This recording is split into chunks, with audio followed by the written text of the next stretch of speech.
भाजपच्या आंदोलनानंतर मुंबईच्या माजी महापौर आणि ठाकरेंच्या शिवसेनेच्या उपनेत्या किशोरी पेडणेकर यांनी बाळासाहेब ठाकरे यांच्या स्मृतीस्थळी जात बाळासाहेबांना अभिवादन केलं।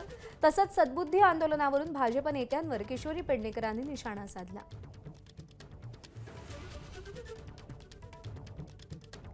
तर भाजपने आज सद्बुद्धी द्या आंदोलन केलेलं होतं। बाळासाहेब ठाकरे यांच्या स्मृतीस्थळावर जाऊन ठाकरे बंधूंना सद्बुद्धी द्या अशी मागणी भाजपच्या नेत्यांनी केलेली होती।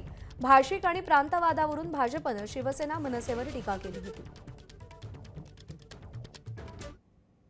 श्रीमान बाळासाहेब ठाकरेंच्या स्मृतीस्थळावर नित्य नियमाने सकाळी पूजा होते। आज सकाळपासून त्याचे फोन यायला लागले, सगळ्यांचे यायला लागले की आम्हाला मज्जाव करतायत।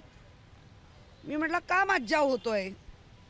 तर म्हणे भारतीय जनता पार्टीचे काही पदाधिकारी मंत्री महोदय इथे म्हणे नतमस्तक व्हायला येणार आहेत। मुलाच्या मृत्यूचं राजकारण करून बाळासाहेबांच्या स्मृतीस्थळावर येण्याचं धाडस दाखवलं।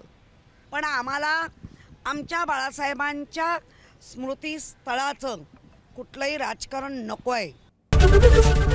एबीपी माझा, उघडा डोळे बघा नीट।